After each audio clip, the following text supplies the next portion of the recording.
The Honorable Toby Chanco from the Independent Bloc. Yes, Madam Chair. The highlight of the President's SONA was yung sinabi na mahiya naman kayo, initiative, errata, for the boys SOP. So ang initiative at errata ay nanggagaling po yan sa Kongreso. Kaya nga medyo nahirapan si Sec. Ralph na sagutin kung paano nabawasan yung iba dahil talagang Kongreso po may alam yan. At dalawang pagkakataon po yan, sa BICAM at sa small committee. So I would like to ask the Chair to furnish all of the members the signed report of the small committee for 2025. Wait, bakit gumagalaw yung oras ko? Hindi naman kasama yung sagot.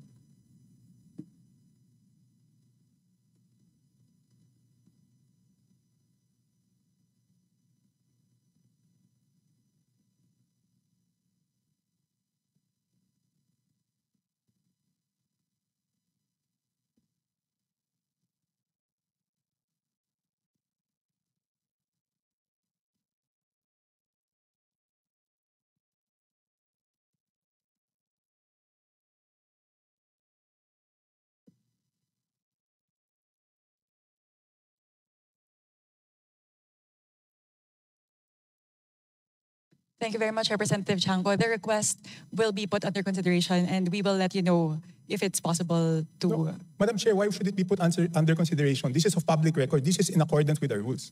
That all committee reports must be given to all members. And that shouldn't be taken against my time because you're telling me that, teka, balik natin yung oras ko kasi sinasabi nila that will be taken into consideration. It should not be taken into consideration. Madam Chair, allow me to read this, no? Declaration of Principles and Policies. Section number 2 of our rules. Public office is a public trust.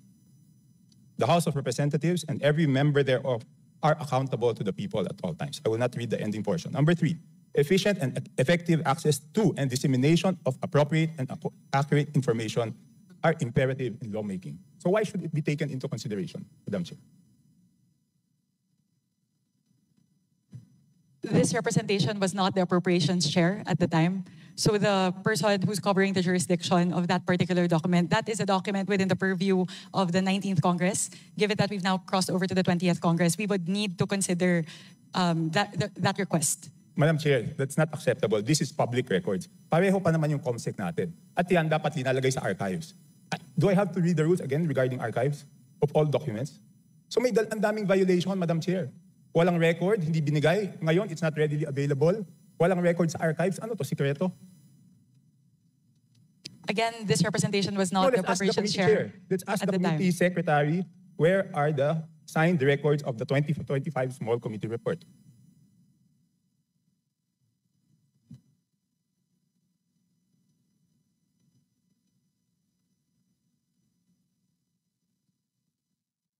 Madam Chair, simple lang to. Kung electronic copy, dapat lahat may electronic copy. So dapat i-email sa amin lahat within 5 minutes, di ba?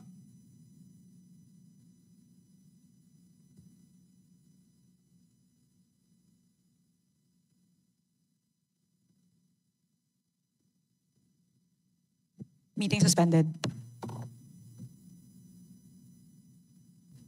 As a response to the Honorable Chanco, we will look into the records and look at the particular item. The subject matter of today's hearing is the briefing on the 2026 budget. So this is an internal matter that may be taken up with the Committee on Appropriations separately. So Madam Chair, starting Wednesday, tatanungin natin yung mga departamento, paano nila ginastos yung budget nila. Paano natin sila tatanungin kung paano nila ginastos yung budget nila kung hindi natin alam paano sila nabawasan at paano sila nadagdagan. We will be able to scrutinize the performance of the different agencies as well as the utilization of the different line items based on the 2025 performance. So this does not preclude us from doing that scrutiny. Meron ba o wala? We would have to look into the records. May I ask exactly what you are asking for? The small committee report of the 2025 budget. Let us just ask the COMSEC kung meron o wala. Kung meron, why was it not filed sa archives based on our rules 15 days after? So meron ba o wala? Simple. Kung meron, bakit hindi na-file sa archives? Kung wala, I will let you proceed, Madam Chair. I will not hold this budget hostage. Gusto ko lang malaman, meron o wala? The HGAB itself, the output of the small committee is already embedded into the HGAB itself. So that That's the report. That's the output of the small It's committee. not the report, Madam Chair. Based on our rules, each committee must come out with a report. No committee is exempted from coming out with a committee report.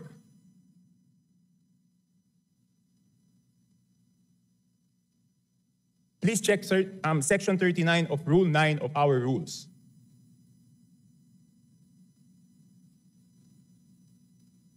Kasi di ba kung meron, ang dali-dali naman, di ba kawala?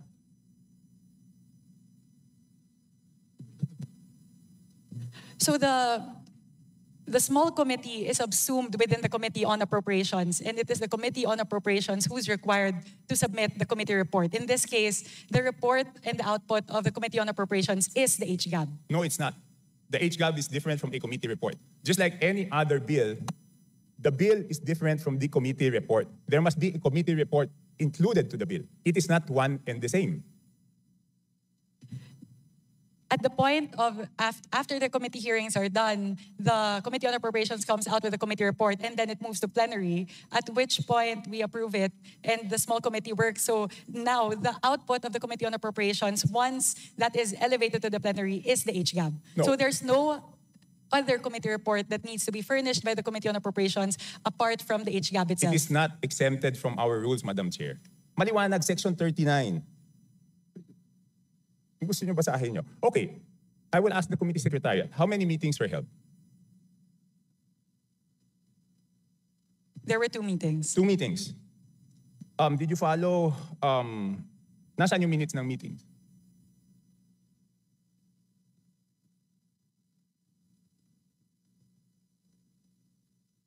Where were the meetings held? What date?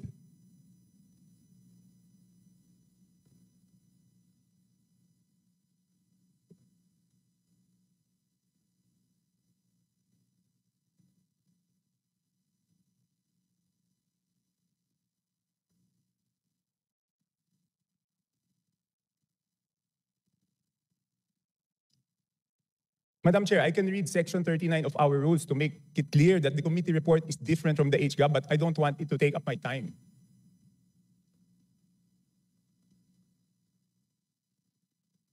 Iba po yun eh, kasi tingnan nyo yung BICAM. Di ba may BICAM report? Doon sa BICAM report, ito muna, ba't umaandaw yung oras ko? Hindi pa na natatapos yung isyong rineraise ko. Doon sa BICAM report, nakasulat, okay, yung BICAM report, pinipintasan natin. Pero yung BICAM report, may nakasulat doon kung alin yung nabawasan, alin yung nadagdagan. Dito sa HGAB, wala tayong makita kung alin yung nabawasan, alin yung nadagdagan. With the indulgence of Representative Chanco, so the COMSEC is currently looking into the specific request as well as the level of detail that you are requesting. No, within 5 minutes, I need the committee report. If we may please move on to the other questions while they're working on yes, this. I will. But if within 5 minutes wala yan, ibig sabihin wala yan, ngayon palang gagawa yan. Ang gusto natin na committee report is the same as the BICAM. Okay? The same as the BICAM. Nakasulat kung saan binawas, saan nadagdag. Okay, I will mention why it is very important. Okay, ito may 2 distrito, no? At sino ang nag-introduce ng amendment? May 2 distrito, hindi naman to kasalanan ng congressman doon sa distritong yon. Ang NEP nila is 2.530 billion. And then, pagdating sa GAA, naging 20.999 billion. Isa pa, 1.508583 billion sa NEP. Pagdating sa GAA, 20.795. So, tapos, ang pinasok lang sa BICAM dito is 5 billion and 4 billion each. So, ang napasok dun sa small committee is 13 billion. Dun sa isa, yung isa 14 billion. So, sino yung nagpasok ng 13 billion na yun? At saan tinanggal yun?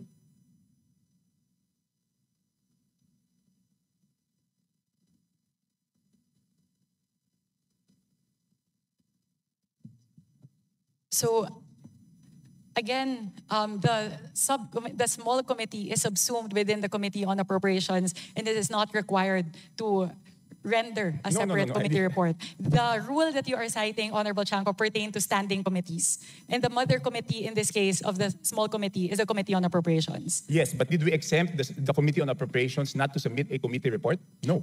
Again, the committee report of the Committee on Appropriations at the plenary level is the HGAB itself. Yeah, but all meetings, dito sa ating rules, all meetings must be on record. So it's not only the committee report, dapat yung small committee na yon, meron silang report na finurnish lahat. Again, if with the indulgence of the Honorable Chanco, the COMSEC is looking into the request, if we may move to the next question. Okay, I will move to the next question. Thank you very mukhang much. wala talaga.